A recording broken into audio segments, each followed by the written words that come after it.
Sekarang negara mana yang nganut, yang secara resmi bilang sistem ekonomi negara gua adalah kapitalisme? Nggak ada. Nggak ada. Nggak Negara mau mana? mengakui. Bahkan Amerika Serikat pun Tidak mengakui itu. tidak mengakui secara resmi.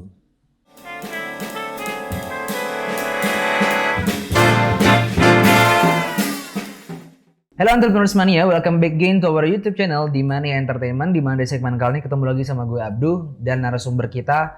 Siapa nama lu, Bro? Gue Bima. Aku Bima. Di mana di segmen kali ini kita akan banyak ngebahas tentang judul yang sangat-sangat seru ya. Karena selama ini kan kita banyak bahas bisnis, bahas digital marketing, bahas AI, bahas banyak kok. Tapi kali ini kita lumayan mau ngebahas tentang ekonomi ini. Kita mau membahas tentang membedah kapitalisme. Apa itu kapitalisme, gimana sejarah-sejarahnya. Dan kita akan ngomong sama salah satu teman kita yang sangat-sangat pakar di bidang yang lumayan cukup capable lah ya untuk gue tanya. Karena dia belajar ekonomi cukup lama ya, sekitar 28 tahun ya. Berapa lama bro belajar ekonomi bro?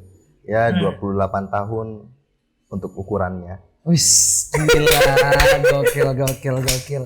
Belajar ekonomi udah 28 tahun. Berarti walaupun umur lu baru belum 28 tahun tapi capability lu untuk ngomong gitu udah 28 tahun ya. Enggak, gue tetap merendah kepada saya. Nice. Apakah itu bagian dari kapitalisme merendah? Nanti Ya. kita akan bahas. Karena itu taktik. Oh gitu. Tapi dari kabar baik ya? Baik Baik, sekali. Ini baik. tempatnya better lah. Nice banget. Gue suka banget. Kita lagi di Kopi Manyar. Ini ada buku gini kan cocok banget ya buat ngobrolin ekonomi gitu ya kan. Iya, cuman nih read books gimana mau readnya? Iya kan? Kopi Manyar. Ini saya mau baca buku gimana? Bercanda. Jadi biar apa namanya? Biar nggak kotor lah, tetap ditutup. Iya. Biar nggak sembarangan orang masuk juga. Karena Jadi, budayanya kan berantakan budaya di iya negara ini. biar nggak sembarangan juga orang masuk. Lu kayaknya gue nggak jadi podcast deh. Oke. Gue mau nanya nih, teman-teman juga mungkin banyak yang belum tahu, tapi sering dengar kapitalisme. Sering dengar istilah kapitalisme. Apa sih sebenarnya kapitalisme itu? Kapitalisme itu kan terminologi yang familiar ya. Sangat familiar. Kita sering dengar. Tapi kalau kita cari di Google, kita akan menemukan kapitalisme itu suatu sistem ekonomi yang dikuasai oleh swasta untuk memperoleh keuntungan yang sebanyak-banyaknya. Berarti perusahaan atau perorangan? Iya, Swasta. siapapun itu. Tapi kalau kita lihat dari definisi Google, suatu sistem ekonomi. Sistem ekonomi. Kalau suatu sistem artinya ada penganut. Sekarang negara mana yang nganut, yang secara resmi bilang sistem ekonomi negara gua adalah kapitalisme? Nggak ada. Nggak ada.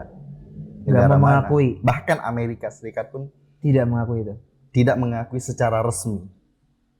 Amerika Serikat secara resmi mengatakan bahwa dia itu ekonomi campuran. Sistemnya ekonomi campuran. Semua itu yang ada di sana itu ekonomi campuran. Ya. Kalau berarti secara tidak langsung kan ekonomi kapitalisme ini bisa dibilang bukan suatu sistem. Bukan berarti salah ya, tapi kita harus bedah lebih dalam lagi. Kita lihat dulu sejarah dari kapitalisme. Kita lihat siapa bapak kapitalisme. Siapa? Adam Smith.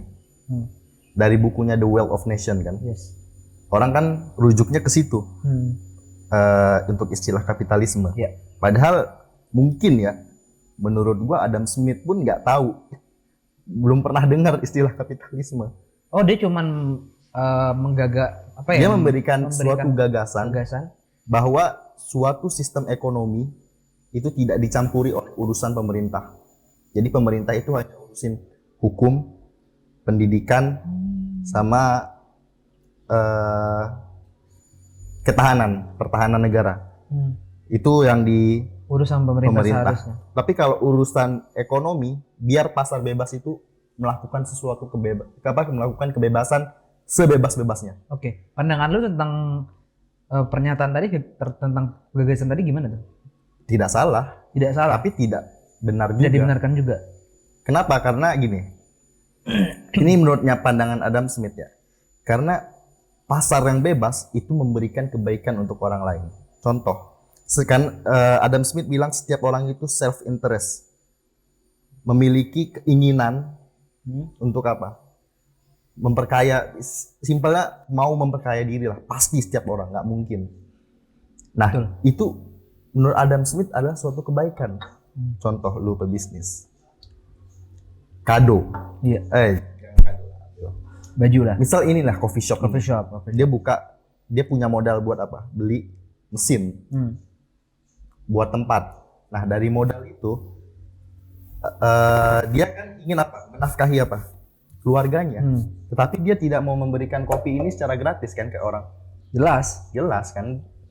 Nah, orang yang beli kopi ini artinya belum tentu mau menafkahi keluarganya kan. Menafkahi keluarga si pemilik coffee shop ini. Iya kan? Nah, artinya apa? Si penjual coffee shop ini menawarkan barang untuk orang yang mau menikmati kopi. Bukan untuk menafkahi keluarga si pemilik untuk kopi. menafkahi keluarga. Si orang yang beli kopi datang buat apa? Kerja untuk menafkahi keluarga. Orang yang sekarang ada di kasir itu apa? Bekerja untuk menafkahi keluarganya juga. Artinya ada kebaikan situ, ada putaran. Itu menurut Adam Smith. Nah, kapitalisme itu muncul kapan? 100 tahun setelah buku itu The Wealth of Nation itu terbit. Setelah Adam Smith wafat, 100 tahun kemudian muncul seorang namanya Karl Marx. Dia yang kapitalisme itu muncul dari buku yang judulnya Das Kapital. Karena dari kegelisahan Karl Marx melihat kaum proletar dan kaum borjuis, kaum proletar gua pekerja dan lu kaum borjuis pemilik bisnis, ngelihat terjadi kesenjangan sosial yang begitu kacau ketika itu. Kalau sekarang kan di Indonesia mau demo nggak masalah, buru-buru kan. Nah, Karl Marx ngelihat kesenjangan sosial itu dimanfaatkan oleh kaum borjuis untuk meraih keuntungan yang gila-gilaan. Sebesar-besarnya.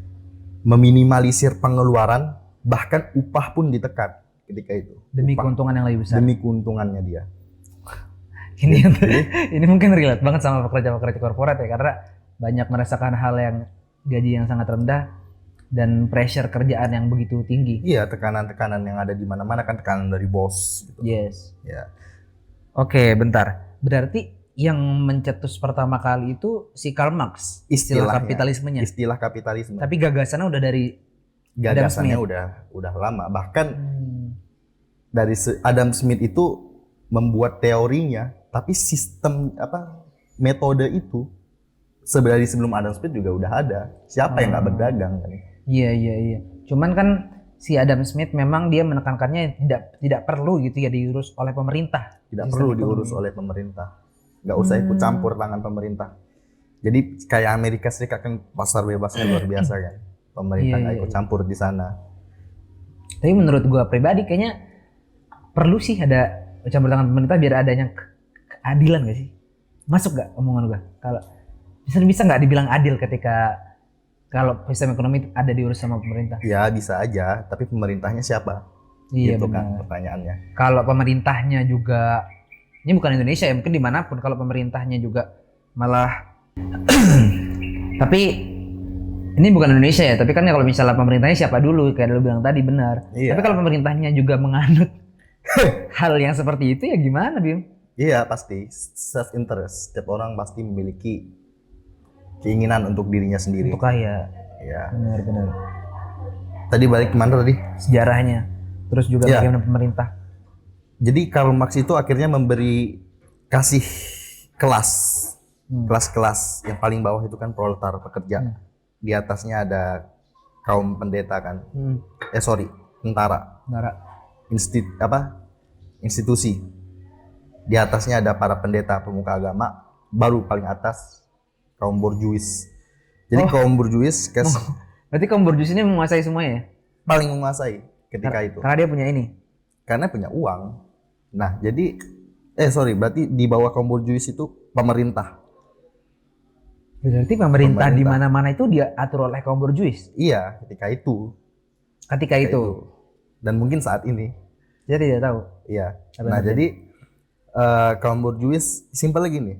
Kaum borjuis kasih duit buat pemerintah untuk bikin regulasi. Iya. Pemerintah bikin regulasi kan. Dari duit itu kasih buat pendeta buat apa? Kasih nasihat buat kaum proletar. Jadi bahasanya menjual agama lah. Doktrin nggak? Doktrinisasi. Kemudian para kaum militer ini apa?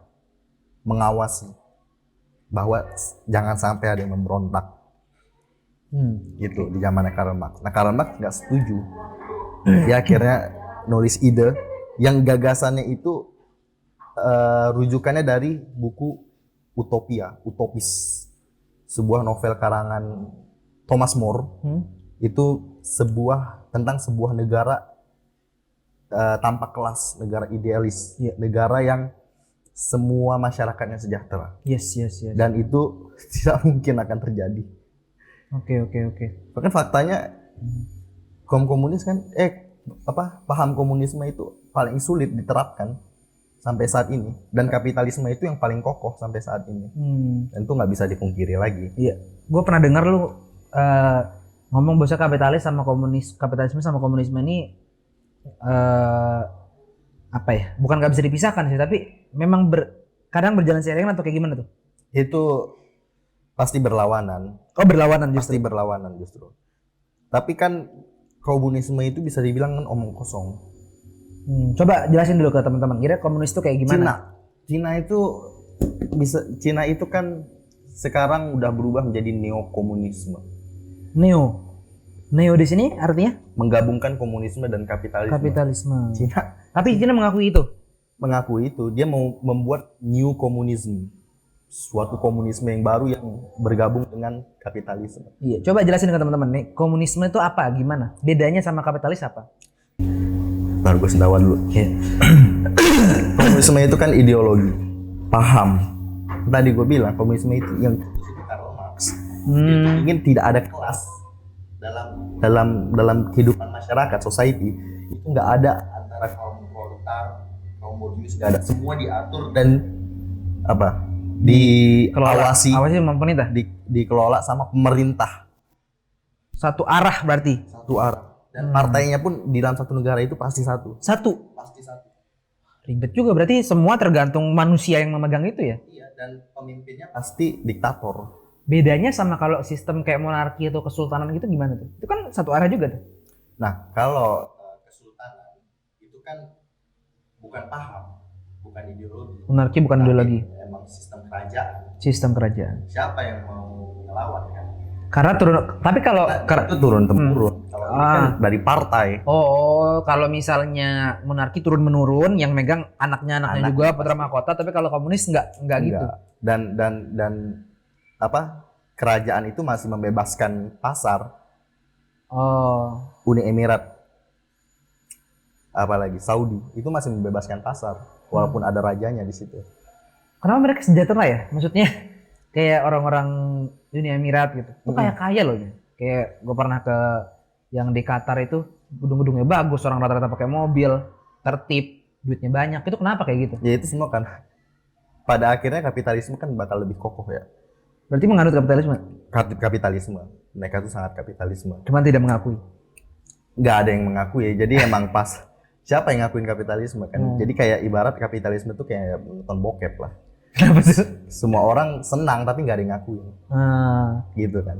Kalau di Indonesia sendiri kita tuh gimana sistem pemerintahan kita, atau ada nggak yang diakui oleh Indonesia tuh kita apa? Kalau kita kan ekonomi campuran ya. Kita ekonomi campuran. Cuman memang regulasinya kurang jelas ya. Yang pertambangan itu kan kurang jelas regulasinya. Ini milik siapa? Terus kalau misalkan ditanya Indonesia ini kapitalis nggak? Ya kapitalis. Indonesia ini kapitalis. Kenapa bisa ngomong gitu? Gue nggak ngebayangin kalau Indonesia ini seandainya ya ide gagasan Soekarno tentang Nasakom, terus kemudian partai PKI waktu itu nggak dibabat habis sama Presiden Soeharto. Gue nggak ngebayangin Indonesia ini bakal jadi negara komunis atau gimana. Karena pasti kesenjangan sosial lu nggak bisa segampang ini untuk bikin konten, buat bikin bisnis, lu nggak bakal. Karena dibatasi semua pergerakan. Karena dibatasi, semuanya diawasi. Korea Utara contohnya. Kalau berarti kita bisa nggak jadi kaya di negara komunis? Nggak bisa. Harus rata. Bedanya sama sosialis apa dong berarti? Nah, kalau komunis Kan orang pasti, oh komunis itu sosialis berarti. Beda banget. Beda. Bahkan Dari segi jauh. apanya yang paling Sosialis mendasar? itu masih kasih toleran. Karena karena yang dipandang sama dia itu masyarakatnya kalau sosialis. Dan regulasinya nggak seketat komunis. Masyarakat Kalau bukan komunis, pemegang kekuasaannya yang difokuskan ya. iya, sosialis. Contoh Cina itu kan sosialis juga ya, komunis, tapi dia masih, itulah pinternya Cina lah menurut gua. Dia masih ngebebasin pasar. Kalau nggak ngebebasin tuh nggak bakal ada Alibaba. Yes, benar-benar. Iya kan? Konklusi untuk pertanyaan gue terakhir, coba lu kasih kesimpulan kira-kira apa sih baik buruknya kapitalisme ini?